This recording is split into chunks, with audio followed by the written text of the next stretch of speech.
High, আসসালামু আলাইকুম everyone. আশা করি সবাই ভালো আছেন। আল্লাহর রহমতে আমিও ভালো আছি। আজকে আমি আপনাদের সাথে শেয়ার করব দারুণ একটি শোল মাছের ইউনিক রেসিপি। এই যে দেখতে পাচ্ছেন, এখানে আমি বিশাল বড় সাইজের একটা শোল মাছের কয়েকটা পিস নিয়েছি। এটি কিন্তু আমাদের বাড়ির পুকুরের। আমার ভাই এসেছিল গ্রাম থেকে, ও নিয়ে এসেছে আমার জন্য। আরেকদিন রান্না করেছিলাম কিন্তু ওটা শেয়ার করা হয় নাই, তাই ভাবলাম আজকে আর কয়েক পিস আছে, এটি দিয়ে আপনাদের সাথে একটা মজার রেসিপি শেয়ার করি। কিভাবে রান্না করি আপনার পুরো ভিডিওটি দেখতে থাকুন। এই যে দেখুন, আমি এখানে লবণ, হলুদ আর একটু মরিচের গুঁড়ো দিয়ে ভালো করে মিশিয়ে নিচ্ছি। আমার মাখানো শেষ। এবার আর একটা প্যানে দিয়ে দিলাম তেল।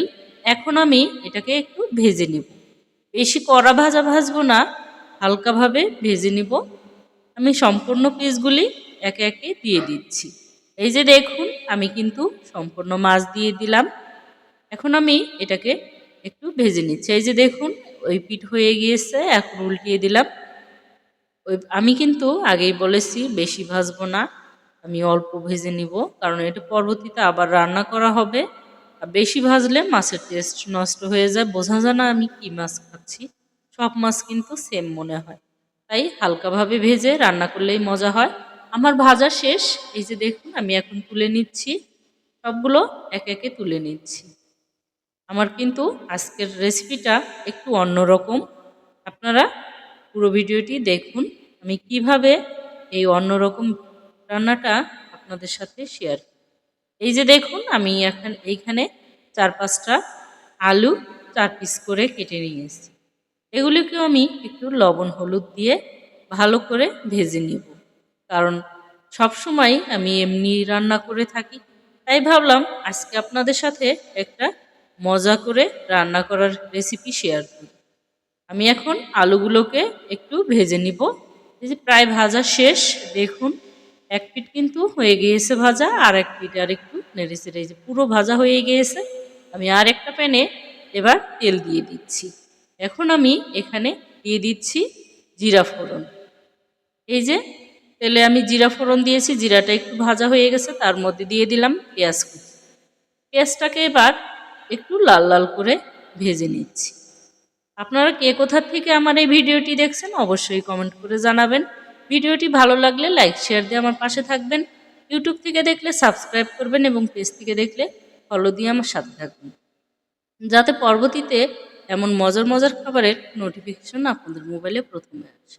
আর এখন আমি তেলের মধ্যে দিয়ে দিলাম আদা রসুন বাটা, মরিচের গুঁড়ো, হলুদের গুঁড়ো আর জিরা বাটা দিয়ে এবার ভালো করে কষিয়ে নিলাম। তারপরে এই যে আরেকটু লবণ দিয়ে দিচ্ছি।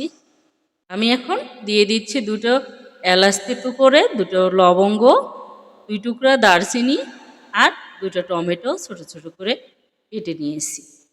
দেখুন, আমি এটাকে ভালো করে কষিয়ে নিচ্ছি, যাতে আদা রসুনের ওই কাঁচা স্যান্টটা না থাকে। একটু সময় নিয়ে কষাতে হবে। কষানো শেষ। এবার দিয়ে দিলাম অল্প পরিমাণে পানি। পানি দিয়ে আরেকটু আমি কষিয়ে নেব। দেখুন, টমেটোগুলো কিন্তু একদম সিদ্ধ হয়ে গিয়েছে। আমি এখন ঢাকনা দিয়ে আরেকটু সিদ্ধ করতে দিয়েছি। এই যে কিছুক্ষণ পর ঢাকনা তুলে টমেটো কিন্তু সিদ্ধ হয়ে গেছে। এর মধ্যে দিয়ে দিলাম 4-5টা কাঁচামরিচ। এবার আমি দিয়ে দিচ্ছি সেই ভেজে রাখা আলু। আলুটা আগে দিতে হবে, আলুটার একটু সিদ্ধ কম আছে, তাই আগে দিয়ে একটু ভালো করে কষিয়ে নিতে হবে এই মশলায়। আপনারা অবশ্যই এভাবেই ট্রাই করবেন, দেখবেন আপনার রান্না অসম্ভব মজার হবে। আর আপনার হাতের রান্না প্রিয়জনরা খেলে কিন্তু অবশ্যই আপনার প্রশংসা করবে। দেখুন, আমি ঢাকনা দিয়ে ঢেকে আর একটু ঢাকনা পরে উঠিয়ে আমি এবার মাছটাকে দিয়ে দিলাম।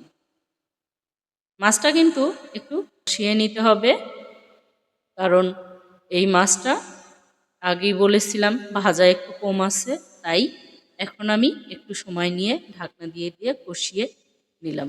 আর দেখুন, নিচে কিন্তু তেল ছেড়ে দিয়েছে, তার মানে আমার কিন্তু কষানো শেষ। এবার আমি ঝোল দিয়ে দিচ্ছি। দেখুন, আমি এবার ঝোল দিয়ে দিলাম একটু বেশি পরিমাণে, তাই আমি একটু ঝোল ঝোল রাখবো হালকা, তাই একটু বেশি ঝোল দিতে হয়েছে। মাছটাও সিদ্ধ হবে আর খেতেও অসম্ভব মজার হবে। ঢাকনা দিয়ে ঢেকে কিছুক্ষণ পরে ঢাকনা তুলে আর একটু নেড়ে দিচ্ছি। কমে আসা শুরু করেছে, আর একটু ঢাকনা দিয়ে ঢেকে রান্না করে নিলাম। কিছুক্ষণ পরে ঢাকনা তুলে এবার দিয়ে দিলাম পেঁয়াজের কলি। পেঁয়াজের কলি এখানে 4-5টা পেঁয়াজের কলি একটু বড় বড় করে কেটে নিয়েছি, ধুয়ে পরিষ্কার করে এটা আমি দিয়ে দিলাম। কারণ আগেই দেইনি, দিলে কিন্তু গলে যেত, আর শেষের দিকে দিলে একটু আস্তে আস্তে থাকবে, খেতে খুবই ভালো লাগে। আর এবার দিয়ে দিলাম টমেটো। টমেটোগুলোকে আমি কেটে বিচিগুলো ফেলে দিয়ে নিয়েছি। আমি কিন্তু বিচি সহ রান্না করি না, কারণ বিচিটা খেতে আমার কাছে তেমন লাগে না। আপনারা যদি চান তাহলে বিচি সহ দিতে পারেন, কারণ বিচিটাতে হজমের সমস্যা হয়, আর আমার কাছে তেমন ভালো লাগে না, এই জন্য আমি বিচিটা ফেলে দিয়েই নিই। টমেটোটা দিয়ে ঢাকনা দিয়ে ঢেকে আরেকটু রান্না করে নিলাম। এই যে দেখুন টমেটোটা কিন্তু সিদ্ধ হয়ে গিয়েছে, একদম নরম হয়ে গেছে, আর ঝোল কিন্তু ঘন হওয়া শুরু করেছে। এই যে এবার দিয়ে দিচ্ছি ধনিয়ার পাতা। ধনিয়ার পাতাটা দেওয়াতে এর একটা স্বাদ যোগ হবে, খুবই মজা হবে। আপনারা অবশ্যই এই সিজনে ধনিয়া পাতা দেওয়ার চেষ্টা করবেন বেশি করে, আর এই রান্নাতে ধনিয়া পাতা দিতেই হতো। আর দেখুন আমি 4-5টা কাঁচামরিচ দিয়ে ঢাকনা দিয়ে ঢেকে আর একটু রান্না করে নিলাম। আর এবার আমি একটু খুন্তির সাহায্যে ধনিয়া পাতাগুলোকে সব তরকারিতে মিশিয়ে দিলাম, কারণ সব যেন তরকারিতে ধনিয়ার পাতার ফ্লেভারটা ছড়িয়ে যায়, আর খেতেও খুবই মজা হবে। আমার রান্না কিন্তু শেষের দিকে দেখুন একদম মাখা মাখা হয়ে গিয়েছে, আর খুব সুন্দর একটা ফ্লেভার বের হয়েছে, খেতে কিন্তু অসম্ভব মজা। আপনারা অবশ্যই ট্রাই করবেন, দেখবেন ভালো লাগবে ইনশাল্লাহ। আমার রান্না শেষ, দেখুন ডান। ধন্যবাদ সবাইকে আমার এই ভিডিওটি দেখার জন্য। Thanks for watching. আল্লাহ হাফেজ।